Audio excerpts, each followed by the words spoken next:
முதல்ல நாம பார்க்க போறது திருப்புல்லானி. இது ராமநாதபுரம் மாவட்டத்தில் இருக்கிற ஒரு சின்ன ஊர். இந்த இடத்துல தான் ராவணனுடைய தம்பியான விபீஷ்ணன் ராமர் கிட்ட அடைக்கலமா வந்து சேர்ந்திருக்காரு. விபீஷ்ணன்கிறது எனிமி சைடு, அரக்கர் சைடு. அதனால இங்க ஒரே டிஸ்கஷன் வந்திருக்கு.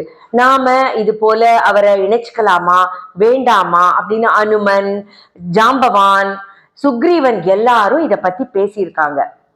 அப்போ ராமர் சொல்லியிருக்காரு, நம்மளுக்கு ராமருடைய கதாபாத்திரமே தெரியும் இல்லையா?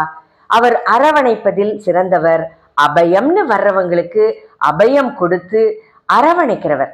அவர் என்ன சொல்லியிருக்காரு, விபீஷ்ணன் நல்லவனா இருக்கலாமே, நாம அவனை அரவணைக்கிறது தான் நல்லது அப்படின்னு சொல்லி இந்த இடத்துல திருப்புல்லானி ஆதி ஜெகநாத பெருமாள் திருக்கோவில்ல விபீஷ்ணனை அரவணைச்சு அதோட தன்னுடைய 5 தம்பிகளோட 6வது தம்பியா இணைச்சிருக்காரு. 5 தம்பிகள்ங்கிறது யார் யாரு? அவருடைய தம்பிகள் லக்ஷ்மணன், பரதன், சத்ருக்னன், அப்புறம் 4வது தம்பி குஹன், 5வது தம்பி சுக்ரீவன், இப்போ 6வது தம்பியா விபீஷ்ணனை அரவணைச்ச இடம்தான் இந்த ஆதி ஜெகநாத பெருமாள் திருக்கோவில்.